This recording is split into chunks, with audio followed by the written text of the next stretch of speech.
Hoje, logo mais, o Supremo Tribunal Federal volta a julgar a validade das revistas íntimas vexatórias em presídios. No ano passado, o plenário virtual chegou a formar maioria para impedir a prática, mas a análise começou do zero no plenário físico. Agora o placar é de 2 votos a 1 pela proibição da revista.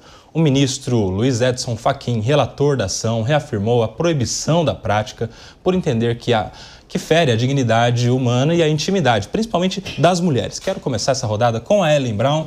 Ellen, como é que você vê esse debate, essa discussão que afeta principalmente as mulheres porque ela é mais vexatória para as mulheres? Quem conhece a prática desse tipo de revista, não dos presos ou das presas, mas dos familiares, dos amigos, das pessoas que não têm uma condenação criminal e que frequentam o presídio para uma visita, sabe que isso é de alguma maneira humilhante. Senhoras, mulheres, enfim, tirar a roupa, agachar, uma coisa que não é legal, né? Não é todo mundo que acorda querendo fazer isso. Como é que você vê este julgamento e a possibilidade de proibição da revista íntima? E o impacto disso na segurança também do presídio, né? Tem mais de um aspecto para a gente analisar aí, eu não sou especialista na área do direito, aí você entende melhor do que eu, mas assim, a minha vida acadêmica, por muito tempo eu estudei o sistema carcerário no Brasil e prisões femininas no Brasil. Então, essa realidade eu conheço bem das revistas íntimas, né? E isso, quando eu defendi meu mestrado nesta área, 2013, a gente está falando de mais de 10 anos, né? E era a mesma revista que é praticada em 2025, quando a gente vive num mundo de inteligência artificial, de recursos eletrônicos, de uma série de recursos que poderiam ser aplicados para que você não precise fazer essa revista íntima que, de fato, é vexatória. Então, me parece o seguinte, você não tem como escapar de uma revista, né, se você quer garantir um sistema de segurança. No Brasil é assim que entra droga, que entra celular em presídio, é através de visitas, não só de familiares, é importante falar, né? Por exemplo, advogados podem entrar e aí não precisam passar por esse tipo de revista. E aí a gente tem um gap bem delicado nessa situação, né? Isso vale para todos? Vale para quem? Né? Como é que é esse sistema? Então, não tem como você derrubar esse tipo de revista se não houver uma modernização no sistema de vigilância e da forma que as pessoas vão ingressar. Mas isso que está sendo julgado hoje é daqui para frente ou vai retroagir? Porque se vai retroagir, aí a gente sabe que há uma série de pessoas que conseguiram ingressar com drogas, celulares, armas na prisão e que aí estariam sendo beneficiadas. Quem a gente vai beneficiar aqui? Isso precisa ser um sistema para todos, precisa.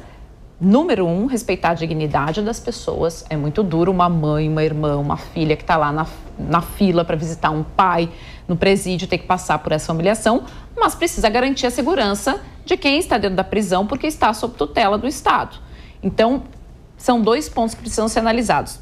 Para onde que vai? É daqui para frente? Vai retroagir?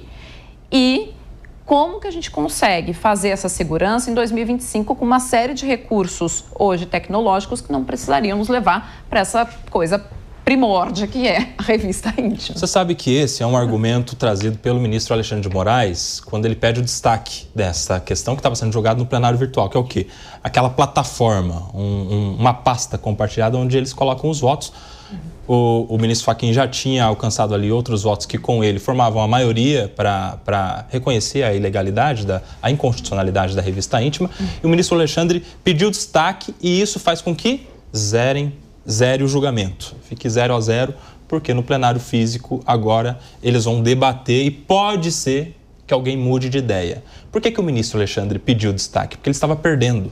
E ele tem uma visão muito mais de proteger a segurança pública, que isso não seria inconstitucional, até porque ele, antes de ser ministro do STF, foi secretário de Justiça primeiro e depois de Segurança Pública aqui em São Paulo, Mano Ferreira. E, claro, vem da gênese do Ministério Público, que é um pouco mais punitivista do que garantista, né?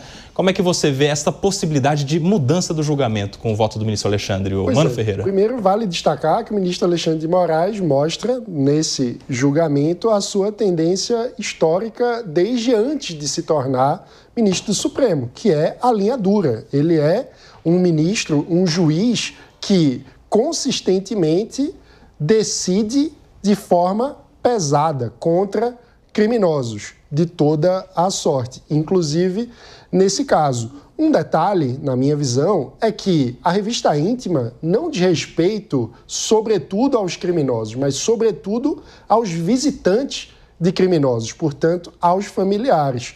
Por isso, na minha visão, tem um aspecto desse debate que é o quanto o poder público brasileiro, sobretudo o executivo, em suas diferentes esferas federativas, está atrasado na questão, porque nós estamos no século XXI.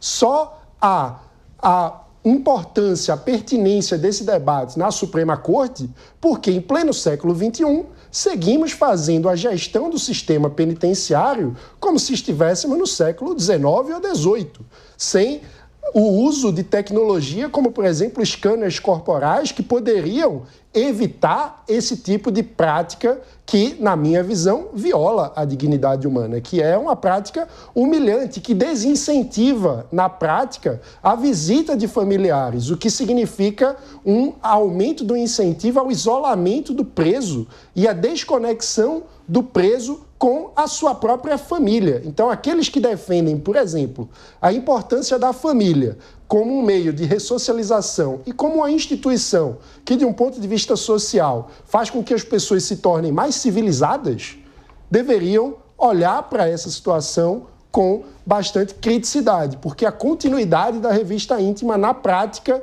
nos mantém no século XIX, com práticas de masmorra nos presídios e afastando as famílias dos presos.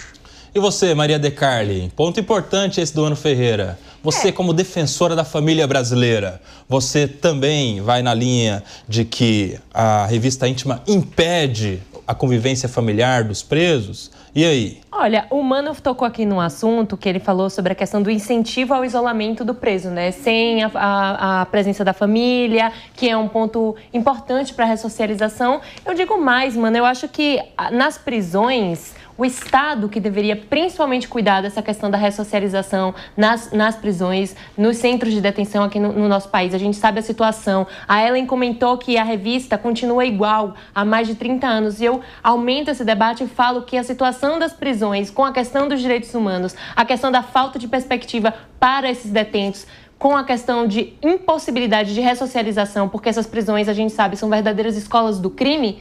Então, eu digo mais, não é só a questão da falta da presença da família na visita, quando se pode fazer as visitas, mas é a questão de como o Estado consegue,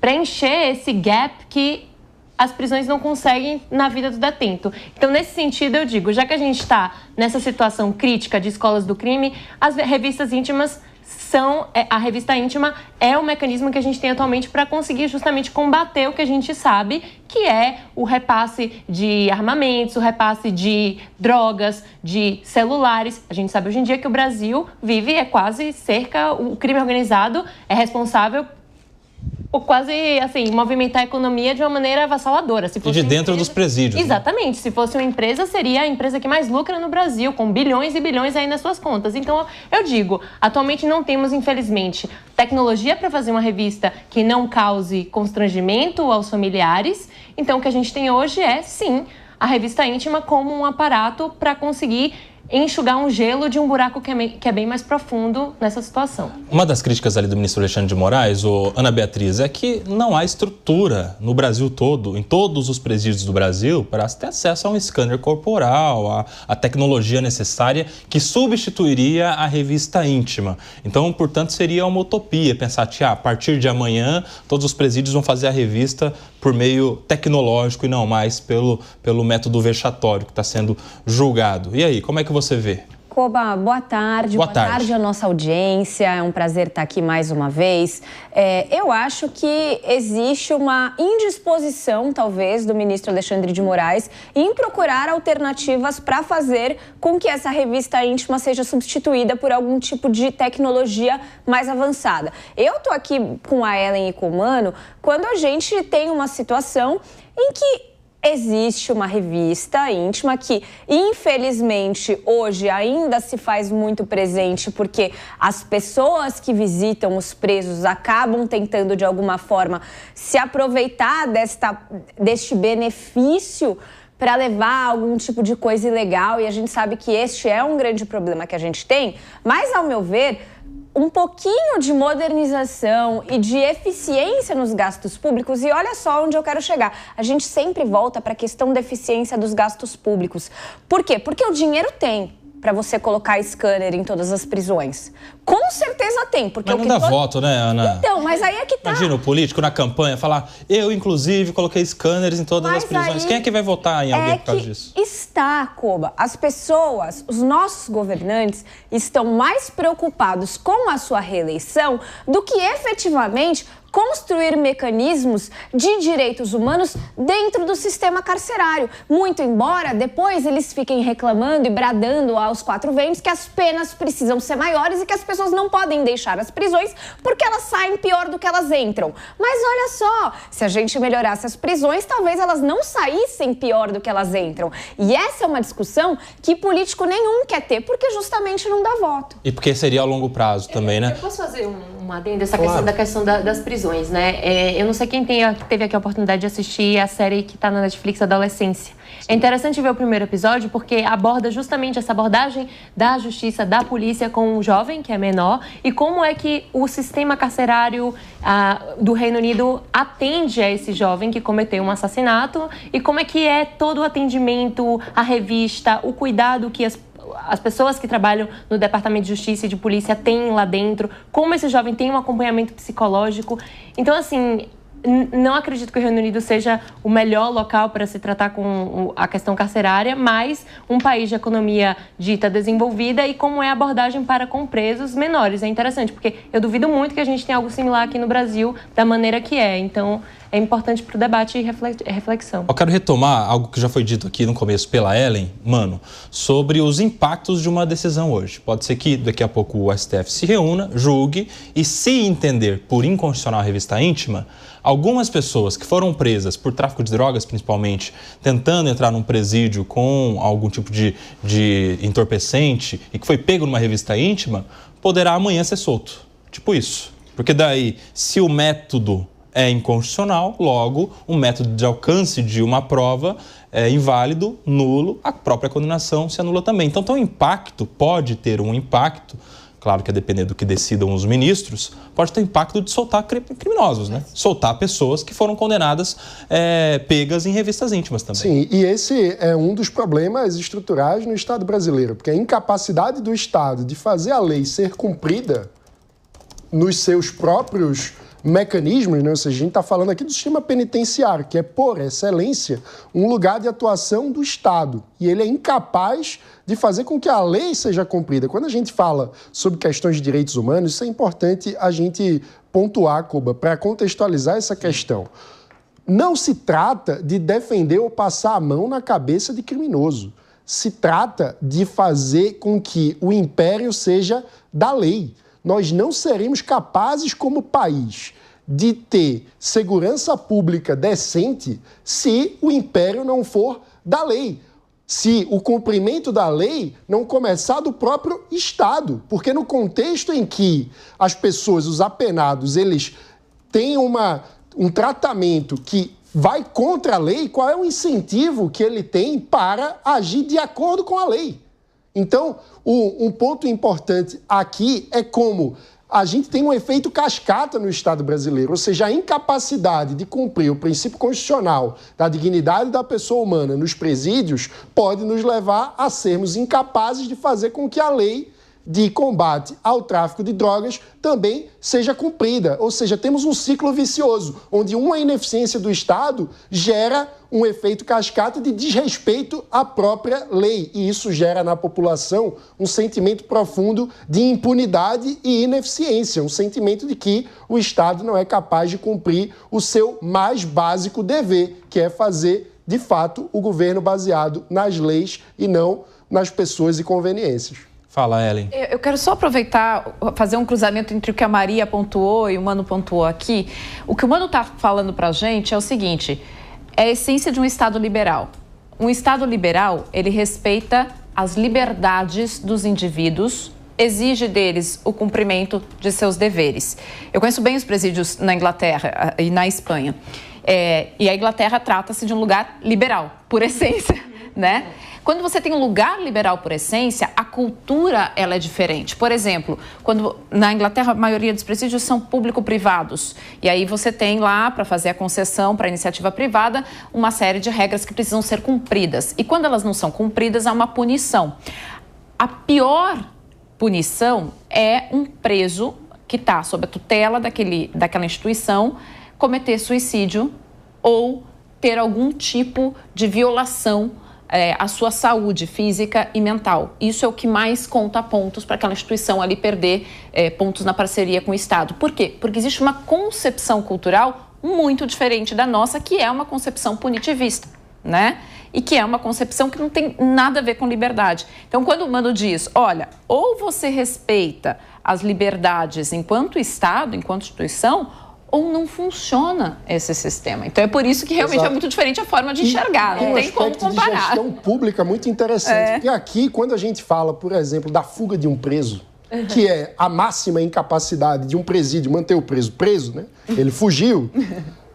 O custo recai sobre a sociedade de uma forma ampla. No modelo inglês, por exemplo, se há uma deficiência na gestão que cuida do presídio, o custo recai sobre o parceiro privado que está cuidando do presídio e não foi capaz de cumprir a sua função. Então, essa mudança de lógica na gestão pública é essencial para que a gente consiga construir a mínima capacidade de fazer com que a lei seja cumprida. E aí muito interessa porque ele não perderia um cargo, ele perderia um contrato, né, mano? Às vezes muitos anos pela frente que poderia ser revisto se essa moda de uma pega. Ilegalidade. Isso gerou muita discussão no começo, quando a gente teve a situação dos presos em Mossoró. Exato, e até porque uma empresa privada estava ali fazendo obras e a parte da administração que deveria cuidar para que os presos não tivessem acesso aos materiais. Uma série de erros, né? Uma série de erros. Agora eu quero saber de vocês, meninas Maria e Ana, sobre esse assunto que os dois já falaram aqui, a possibilidade de soltura de presos. E aí? Mas eu acho, Koba, que existe um mecanismo do Supremo Tribunal Federal de modulação dos efeitos de uma decisão.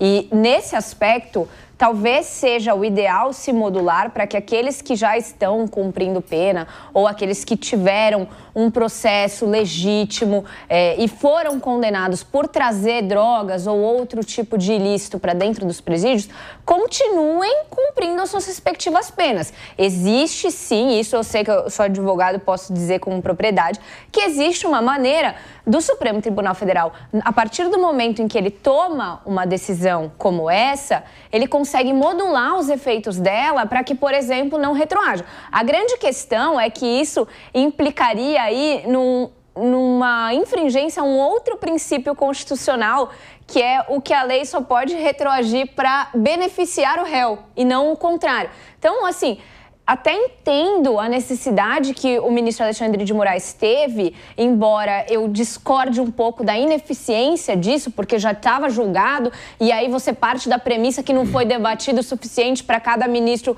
declarar o seu voto, mas, de todo modo, ela é uma questão muito complexa, que talvez precise mesmo ser debatida para que se alcance o resultado menos oneroso para a sociedade, por assim dizer. Mas tem uma questão, Aninha, por exemplo, em relação a... Você falou sobre modular os efeitos, né? Vamos decidir que vale daqui para frente. Teoricamente, em regra, quando algo é declarado inconstitucional, ela é declarada inconstitucional para frente e para trás, retroage. A exceção é valer dali para frente. E a exceção tem algumas regrinhas básicas também, né? A lei que trata dessa modulação dos efeitos fala que só pode ter modulação dos efeitos, por exemplo, se tiver grande impacto, repercussão na ordem pública, segurança pública, saúde pública, economia o que tem, pública, né? Enfim, alguma coisa. E mais, tem que ser por maioria qualificada, tem que ser por 8 votos no mínimo para ter modulação.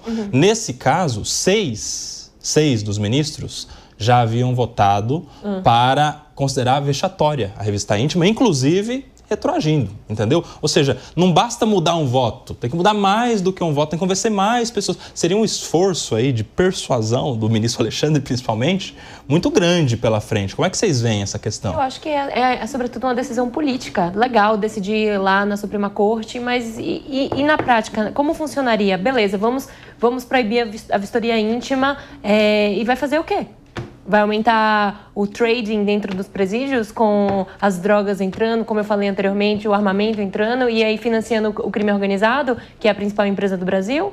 Legal, linda decisão no papel, mas e na prática? E os municípios menores que compõem, que né, tem os presídios lá dentro, como é que vai ser feito isso? Como o Estado vai... Os estados que não têm tanto orçamento. A Aninha falou da questão do dinheiro, beleza. A gente sabe que, por exemplo, o município de São Paulo, o município mais rico do Brasil, com o maior orçamento do Brasil, é um município onde o cidadão aqui, a principal preocupação é segurança pública e apenas 1% do orçamento vai para segurança. Então, assim, lindo no papel, lindo no juridiquês, mas e na política e na prática? Não sei não. 14 horas e 27 minutos, intervalo para quem está na rádio, a gente já volta. Por aqui, Mano Ferreira, quero lembrar, quem já votou para proibir revista íntima? Ministro relator, o Edson Fachin, Roberto Barroso, Rosa Weber, Gilmar Mendes e Carmen Lúcia.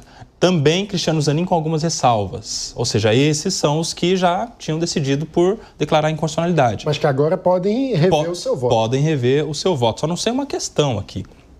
A ministra Rosa já tinha dado voto, se aposentou, entrou o ministro Flávio Dino. Em alguns casos, ele dá a sua nova opinião. Em outros casos, ele tem que manter a decisão anterior. Eu não sei exatamente aqui como é que vai ser no caso. Porque poderia ser aqui o ponto-chave para mudar o julgamento, né? Pois é. Será que a decisão vai recair no colo do ministro Flávio Dino? E aí? Vai ser cena para os próximos capítulos, mas independentemente de qual for a decisão do Supremo, um ponto é pacífico de que a gente precisa endereçar como sociedade. É fazer o debate político sobre a gestão pública da segurança e como integrar a gestão do sistema penitenciário dentro desse contexto. E aí, o debate é muito amplo, porque hoje a gente vive uma realidade em que 95% das despesas públicas são de caráter obrigatório. Então, a margem de manobra efetivo de como remanejar gastos no Estado brasileiro hoje é praticamente muito difícil de fazer qualquer tipo de ajuste estrutural como esse. Então, a gente precisa fazer essa discussão acontecer no Congresso Nacional a respeito da lógica geral de votação do orçamento. E esse problema é tão grande que a gente, esse ano, em março, e o orçamento ainda está sem ser votado, o que mostra como, do ponto de vista de capacidade política, de governança no Estado brasileiro, nós estamos numa situação falimentar. Porque a peça mais importante para qualquer discussão de política pública, que é o orçamento, sequer foi votado para o ano vigente e o terceiro mês vai acabar. Antes da gente ir para o próximo tema, eu quero uma rodada com vocês aqui sobre um assunto que gera muita confusão. Porque sempre que a gente fala de revista íntima, muitas pessoas confundem com a visita íntima. Uma outra previsão que está na Lei de Execuções Penais. Uma vez por semana, o preso tem o direito de receber a visita do cônjuge, do namorado, enfim, da namorada para visita íntima. E, inclusive, uma lei que muitos casados invocariam, essa uma vez por semana aí, que prevê a Lei de Execuções Penais. Meu Deus do céu. Né? Mano Ferreira casado tá dando risada. Não se entrega, Koba. Mas aqui, olha lá, o Mano Ferreira deu uma risada muito entusiasmada, viu, com essa possibilidade. Mas, Maninho, aqui uma rodada rápida com vocês. Essa visita íntima, vocês acham que deve continuar? Porque já tem projeto no Congresso também para acabar com isso. E aí? Eu acho que é uma discussão periférica dentro do essencial, que é recuperar a capacidade de gerir o sistema penitenciário, que hoje está sabonetando pelo Estado. Não, eu acho que a revista íntima é um direito importante. A visita íntima, perdão. A visita íntima, você falou que o pessoal confunde, eu acabei de confundir. A visita íntima, na minha visão, é parte importante. A sexualidade é parte da humanidade. Inclusive, a falta de exercício da sexualidade aumenta a agressividade das pessoas. Então, tornaria mais difícil a gestão interna dentro dos presídios. Então, na minha visão, o que a gente precisa é superar essa lógica da punição pela punição e fazer com que a lei seja o que realmente rege o funcionamento dos presídios brasileiros. E hoje a realidade é muito distante. A gente sabe que quem controla de fato é o crime organizado. No resumo, você é a favor ou é contra a visitante? A favor da visitante. A favor. E você, Ellen? Você sabe que ela é, assim como a questão da dignidade do preso, ela é bastante cultural. Eu lembro quando a gente apresentou essa questão da visita íntima nos presídios da Inglaterra, eles ficaram muito chocados e disseram, como assim, o Estado patrocina uma espécie de motel? Como é que isso funciona? Mas porque é uma questão cultural, lá não existe, isso não existe, né? Na Espanha era o contrário, já existe previsto que o preso tem direito à visita íntima, assim como no Brasil. Exatamente. Inclusive, tem presídios mistos, de homens e de mulheres. Tem presídios mistos, tá? Então, assim, é uma questão... Eu acredito que é uma questão cultural muito arraigada e que no Brasil seria muito difícil retroagir esse tipo de direito, justamente porque há ali uma questão cultural nossa, né, em que a sexualidade é um aspecto extremamente importante e que corrobora com você ter um ambiente prisional menos tenso quando você tem essas visitas. Rapidinho, Maria e Ana Beatriz. Eu sou a favor da visita íntima, eu concordo aqui com o que o meu colega Mano falou, a questão, né, da sexualidade é um aspecto importante para justamente reduzir. A gente tem estudos que comprovam que reduz a agressividade e gente feliz, gente, não comete, quer dizer, é uma bobagem que eu vou falar, claro que não, mas gente que tá mais infeliz, assim, tem menos tendência a cometer atrocidades. Fala, fecha, Aninha, vai. Não, eu só acho que assim, a gente lida tanto com crimes de violência sexual, grande parte das pessoas que estão dentro dos presídios cometeram esse tipo de crime, que talvez viabilizar que eles pratiquem atos sexuais de forma voluntária e consensual ajuda com que este tipo de prática não aconteça dentro do próprio sistema carcerário. Exatamente porque ele está canalizando aquela tensão dele num ambiente consensual. Eu acho que a gente, mais uma vez, está discutindo uma migalha de um problema gigantesco que a gente tem dentro dos nossos presídios, e isso me parece um tanto quanto aquela questão da saidinha, que ficou muito popular, muito famosa, que todo mundo só queria falar da saidinha. A saidinha é uma migalha do tamanho do problema que a gente tem com o sistema carcerário. A gente tem um sistema carcerário que deveria ressocializar uma pessoa. E a gente não ressocializa a pessoa nenhuma. Então é isso que a gente deveria estar debatendo. Não se ele vai ter um momento na semana sós ali com quem ele gosta. Só para atualizar aqui, esse é um projeto que já foi aprovado na Comissão de Segurança Pública do Senado Federal no meio do ano passado e que já foi encaminhado para a Comissão de Constituição e Justiça, onde aguarda, parado, engavetado, aguardando o relator desde então. Vai fazer aniversário aí, aguardando segmento este projeto no Senado Federal.